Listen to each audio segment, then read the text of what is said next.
presencial al senador Guillermo Domenech, presidente de Cabildo Abierto, que nos acompaña. La verdad queremos valorar que haya venido esta mañana. Bueno, es un gusto, nos gusta madrugar, así que estábamos a la orden para este requerimiento periodístico. Y se acostó temprano además, ¿no? Me imagino, ¿o no?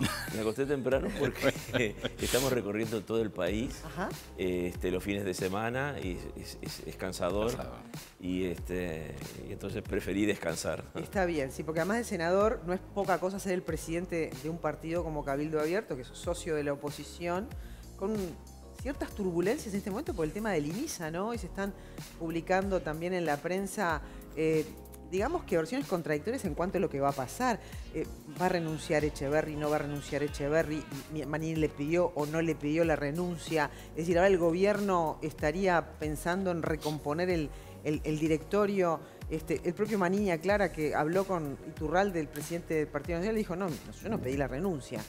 ¿Qué es lo que se está pidiendo precisamente con este diferendo que hay ahí en la interna, no? Bueno, mire, la directora de Cabildo Abierto, la presidenta del INISA por Cabildo Abierto es Rosana de Olivera, que es una persona en la que nosotros tenemos la más absoluta confianza.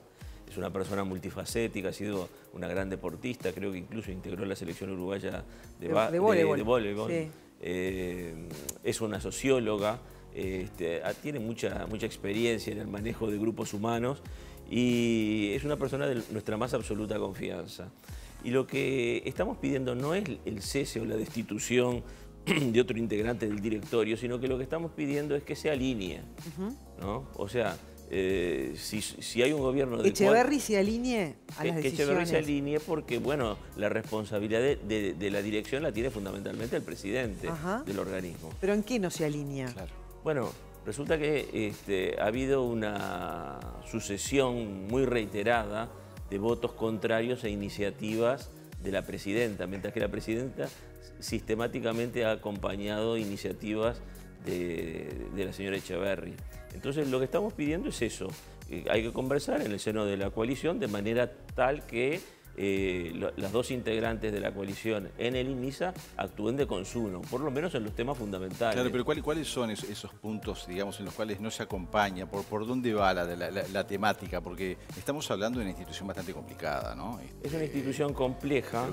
¿Cuáles son esos puntos de no conexión que son los que generan esta rispidez? ¿En qué nos acompaña? Yo le soy franco, exactamente no lo conozco, pero son decisiones administrativas que son corrientes en cualquier organismo y sistemáticamente hay oposición, o puede ser traslado de funcionarios o designación de funcionarios o adjudicación de tareas, las decisiones corrientes de un organismo de esa naturaleza, ¿no? Pero el gobierno evalúa a todo el directorio, no solamente a la actuación de Echeverri o particularmente la gestión de Olivera. En ese sentido, ¿cuál va a ser la postura de Cabildo Abierto, ¿no? Porque se puede plantear la remoción también de todo el directorio. Bueno, en situaciones como esta nosotros hemos sentado un antecedente, que es que hemos retirado nuestro representante. Así que... ¿Estarían dispuestos a retirarla de Olivera, si fuera el caso? ¿Estarían dispuestos a retirarla si fuera el caso? En realidad no, nosotros avalamos absolutamente la trayectoria de Olivera en el INISA, que nos parece que ha sido muy positiva. Ha tratado de resolver el tema de los menores con antecedentes, los ha acompañado, está en una tarea muy positiva que nosotros valoramos, aprobamos, ¿no? Así que nosotros pensamos que la cosa no va por ahí, va por conversar con la señora Echeverri para obtener que se alinee a las decisiones que la coalición está tomando en el seno del INISA. ¿No está previsto conversar con el gobierno para pedirle, digamos, que se confirme en el cargo a de Olivera? ¿No está previsto eso? No lo hemos hablado expresamente, ¿no? Perdone que le insisto, usted hablaba recién de decisiones de tipo administrativo, traslado de funcionarios, etcétera. A mí particularmente me preocupa mucho lo que tiene que ver con las políticas sociales que se puedan aplicar dentro del INISA, dada la complejidad de las situaciones particulares que allí adentro se viven. En ese sentido, ¿hay diferencias Porque acá cuando uno piensa en INISA, piensa justamente en eso, ¿no? En Claro, cómo rehabilitar y en cómo llevar adelante una institución no, con chicos en situaciones complejas. O sea, ¿hay diferencias en cuanto a las políticas sociales que se desarrollan dentro de INISA? Bueno, yo no le podría aclarar ese punto porque no estoy porque en la es clave, interna de ¿no? INISA, Es algo clave. pero lo que sí sabemos es que existe un mal relacionamiento entre la directora y la señora Echeverri, que representa al Partido Nacional, y lo que pretendemos es que ese tema se resuelva porque eso obra en beneficio de la institución. Ajá, Cabildo Abierto como socio de la oposición, Domenico, ¿se siente partícipe de la coalición? ¿Se siente partícipe de las decisiones del gobierno? A inicios de este año se había pedido incluso una suerte de mesa de diálogo de toda la coalición multicolor, porque a veces se llegaba con el diario del lunes o uno se entraba en las noticias por la prensa. Como el contrato de Catón. El contrato de Nati tampoco, en la interpelación se reclama justamente eso, Bueno. ¿no? Está bien que haya ciertas reservas, pero usted creo que habló incluso de secretismos, ¿no? Utilizó ese término, ¿no? Es decir, ¿están cómodos como socios en ese sentido?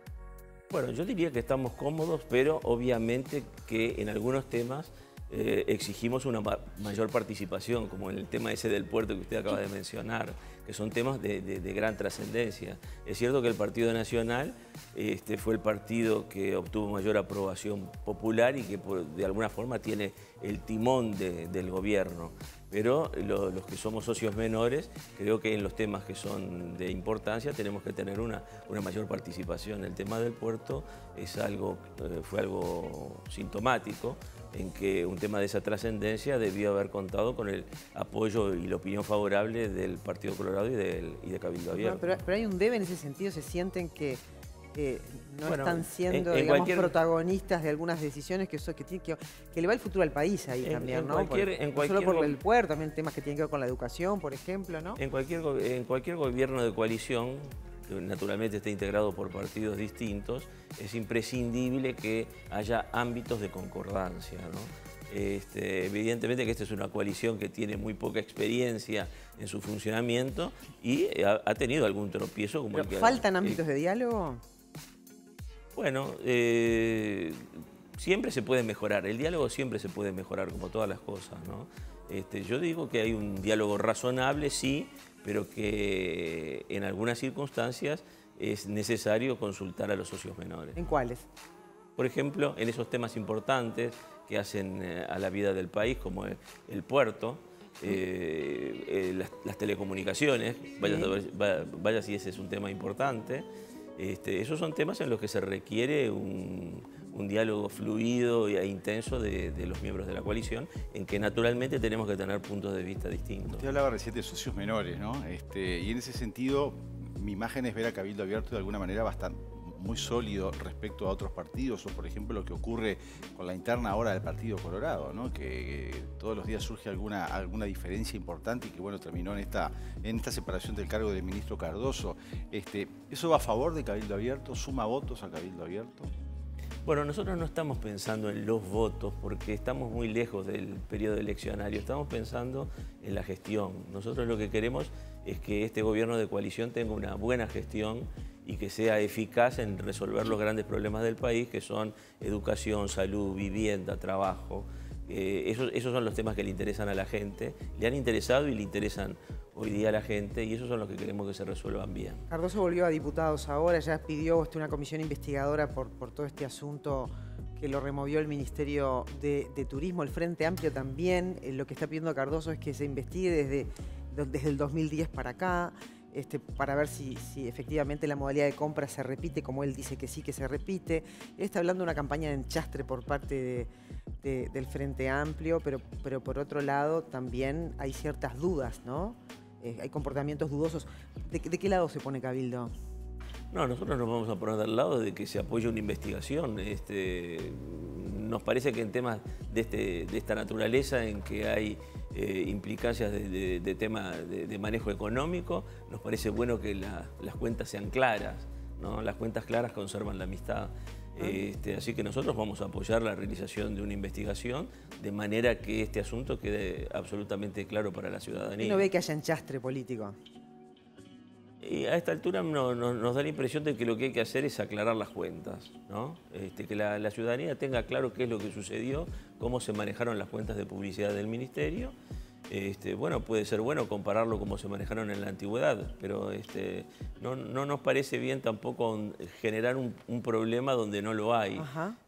O sea, aclaremos cómo se manejaron los dineros públicos, que es una cosa fundamental para la ciudadanía, y bueno, y veamos si hay responsabilidades o no. Si la investigación le diera la razón a Cardoso, ¿no? ¿Debiera volver al Ministerio de Turismo? Bueno, me parece que ya a esta altura las marchas atrás no son prudentes, ¿no? Por otro lado, quien ha asumido esa responsabilidad es el senador Tabaré Viera, por el que yo tengo particular estima personal y confianza, y me parece que las gestiones tienen que continuar en un tránsito normal, ¿no? ¿Cabildo Abierto tiene códigos parlamentarios? ¿Sabe por qué se lo pregunto? Porque han dicho algunos legisladores de la oposición que no los tiene en cuanto a determinadas decisiones sorpresivas que se han dado. Recuerdo, por ejemplo, cuando la interpelación a la ministra Albeleche, que faltando 15 minutos para que terminara, desde Cabildo se dijo, bueno, estamos viendo qué moción apoyamos, si la de censura o la de entender satisfactorias las explicaciones. Y otra serie de cuestiones que tiene con comisiones investigadoras. Se han quejado los blancos y los colorados y bueno, Cabildo es un socio, nos podría avisar antes de las decisiones que toma, ¿no? ¿Tiene códigos parlamentarios, Cabildo? Cabildo ha actuado con suma franqueza, con suma lealtad. Nosotros hemos apoyado al gobierno de coalición en circunstancias en las que, como ustedes acaban de mencionar, el tema del puerto, no teníamos absoluta concordancia con lo actuado y nosotros le hemos dado estabilidad al gobierno porque consideramos que eso es muy bueno para el país. Que los gobiernos tengan estabilidad, que no tengan crisis políticas, que sean apoyados, salvo que sea una cuestión tan enorme que no pueda merecer la aprobación del partido. Así que me llama mucho la atención porque la verdad es que nadie en el Parlamento me ha señalado una cosa de esa naturaleza. Claro, de repente no se dice directamente, pero después trascienden los medios, ¿no? Por los propios comentarios que se hacen. En los corrillos del Palacio también han salido en la prensa este tipo de comentarios. No somos una persona que estamos siempre abierta al diálogo. Por lo menos los 3 senadores de Cabildo Abierto, y yo creo que los diputados practican la misma tónica. No creo que se puedan sorprender por posiciones de Cabildo Abierto, además que han sido reiteradamente expresadas públicamente, ¿no? Bueno, yo le quería cambiar de tema, pero siguiendo en línea sobre las decisiones de la bancada de Cabildo Abierto, ¿por qué no se votó en la rendición de cuentas el artículo que hablaba del presupuesto para derechos humanos, ¿no? Este Instituto de los Derechos Humanos, ¿cuál es el rol que usted considera que tiene y por qué no consideró importante que se votara ese presupuesto? Mire, yo tengo una opinión muy crítica sobre el Instituto Nacional de Derechos Humanos. Es una opinión muy crítica que está avalada incluso por opiniones de juristas de gran importancia. Yo ayer leía un informe del doctor Rizzo, un connotado constitucionalista, que en su momento, cuando se aprobó la ley que creó el Instituto Nacional de Derechos Humanos, objetaba desde el punto de vista constitucional muchas de las disposiciones de la ley. Y recientemente, el doctor Juan Andrés Ramírez, en el diario El País, creo que fue en el mes de abril, publicó un editorial en el cual criticó las numerosas inconstitucionalidades que supone la creación de este instituto, que invade competencias particularmente del Poder Judicial, ¿no? Y las invade incluso, en alguna forma, violentando principios del debido proceso.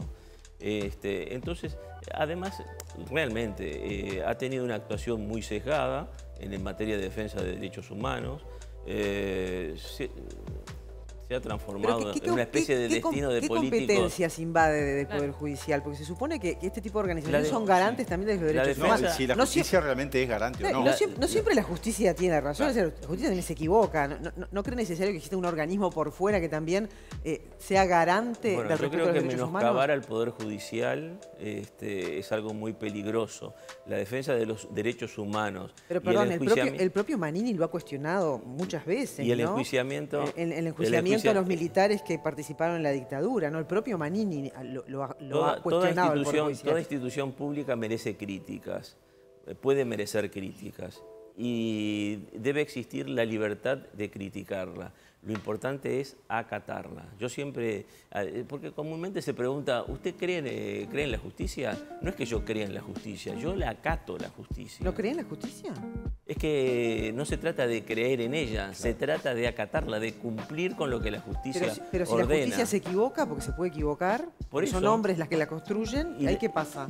Y hay, bueno, primero, hay medios jurídicos para impugnar las decisiones de la justicia y una vez agotados esos medios jurídicos hay que acatarla, no queda otro remedio. Esa es la justicia humana, la que es infalible para los creyentes es la justicia divina, pero acá estamos hablando de justicia humana. Pero más allá de que usted no esté de acuerdo en cómo opera el instituto en cuanto a los crímenes de la dictadura, también trabajan mucho en el presente, con las cárceles, con los menores, para garantizar los derechos de los migrantes, dan cursos, o sea, es grande el trabajo. ¿No se merece un presupuesto? Para el tema cárceles tenemos un comisionado parlamentario. Entonces lo que estamos haciendo es duplicar funciones innecesariamente. No nos parece bueno. En el Uruguay se necesita mucho dinero para otras cosas. Nosotros visitamos el Uruguay profundo. Hay que ver esos pueblos que están alejados de Montevideo, las necesidades que tienen de vivienda, de trabajo, de salud. No hay médicos.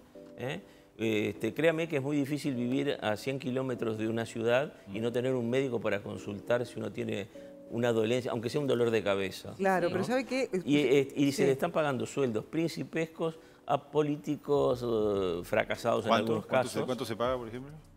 Y bueno, no tengo acá exactamente las cifras, pero son cifras...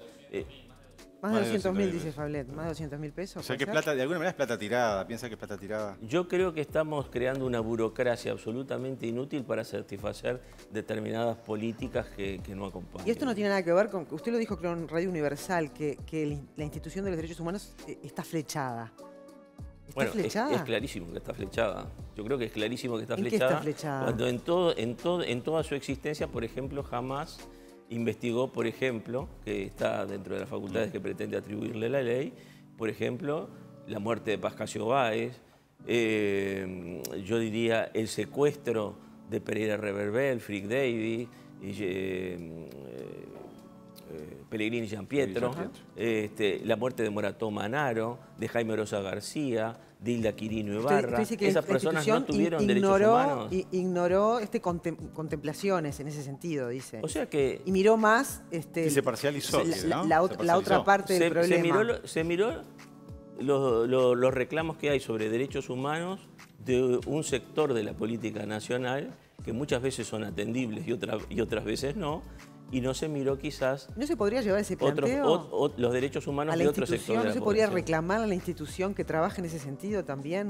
¿No faltaría un reclamo en ese sentido? Yo lo que opino que zapatero a tus zapatos. No podemos estar creando instituciones de esa naturaleza para superponerlas al Poder Judicial, que también está actuando en la materia, ¿no?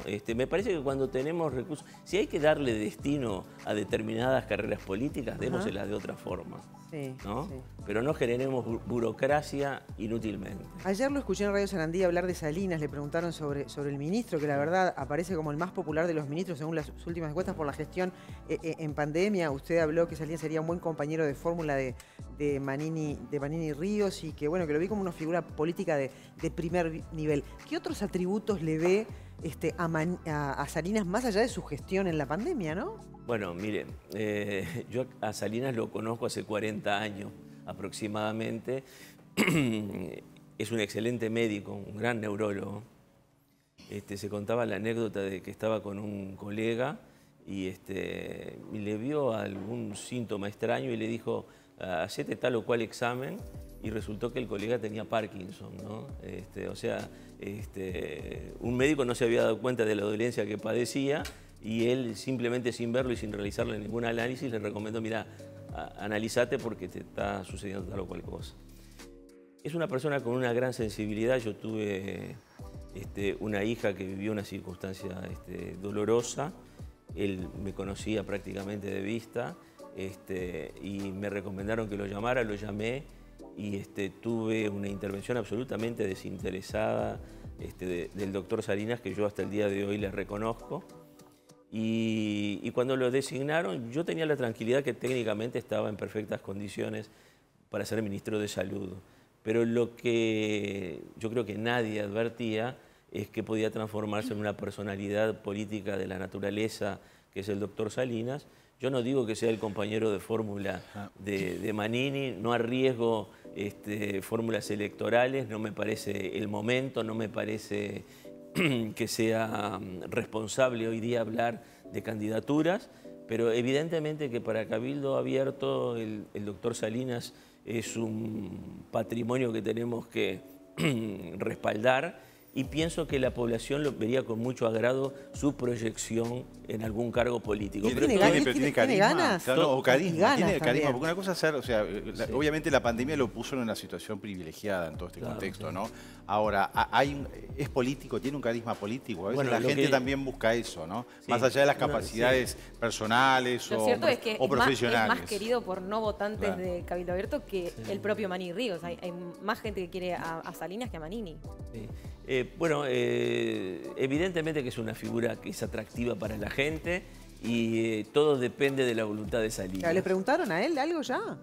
No, yo por lo menos no le he preguntado, pero bueno, es una cosa que está en el ambiente, que la gente lo reclama. Y bueno, veremos si Salinas acompaña el deseo de la gente. La del estribo, porque ya me piden que cierre, pero no puedo dejar de preguntarle porque ahora bueno, va al Senado no rendición que va a ir también. El proyecto forestal, que ya tiene media sanción de diputados que ustedes lo están impulsando. El presidente dijo, bueno, se va a morir en el Senado porque lo voy a vetar, ¿no? El presidente lo va a vetar. Es decir, ¿hay algún margen de negociación con el gobierno para que esto prospere? Mire, yo creo que soy optimista. Yo creo que incluso en la Comisión de Ganadería del Senado podemos obtener la aprobación de ese proyecto en comisión. Quizás tengamos que hacerle alguna modificación que no va a afectar lo sustancial del proyecto. Pero creo que de alguna forma se está llegando a la convicción de que el proyecto es bueno porque no va en contra de la forestación, pero sí va a favor de un ordenamiento de la actividad forestal en el país, que tenga como resultado que las mejores tierras del país se reserven para otras actividades y las tierras de prioridad forestal sean efectivamente dedicadas a esa actividad. ¿Y esas modificaciones le cambian el veto presidencial? ¿Cambian el veto presidencial? Yo espero que sí, que ese anuncio de veto no se lleve a cabo. ¿No puede adelantar algo de esa modificación? ¿Puede adelantar algo de esa modificación? Bueno, lo que fundamentalmente se objeta por parte de los senadores del Partido Nacional, según nosotros apreciamos, es que el artículo 2 establezca un límite del 10% de las tierras del país para ser forestadas. Sí. Bueno, es un límite que es más simbólico que otra cosa, porque en el Uruguay hay 4 millones de hectáreas que son pasibles de forestación. Hasta el momento se han forestado 1.100.000 hectáreas y para llegar a un 10% haría falta prácticamente 30 años, a un ritmo de 15.000 hectáreas por año forestadas. Entonces se modificaría ese aspecto de repente. Entonces yo en principio no vería mayor problema en modificar ese límite. Hay que preguntarle al gobierno si eso alcanza, ¿no? Capaz que sí. Pienso que sí, porque es lo que se ha objetado. Muy bien, muchas gracias. No es tanto tampoco. Bueno, el agradecido soy yo. Por haber venido. Gracias. Bueno, ¿va a Florida ahora? Bueno, si nos da el tiempo, sí. Bueno, llega a 19, yo creo que llega. ¿Sí? ¿Cuánto pone en Florida? ¿Una hora y pico? Ya llega. No hay nadie en la calle. No, llega. Vaya tranquilo que llega.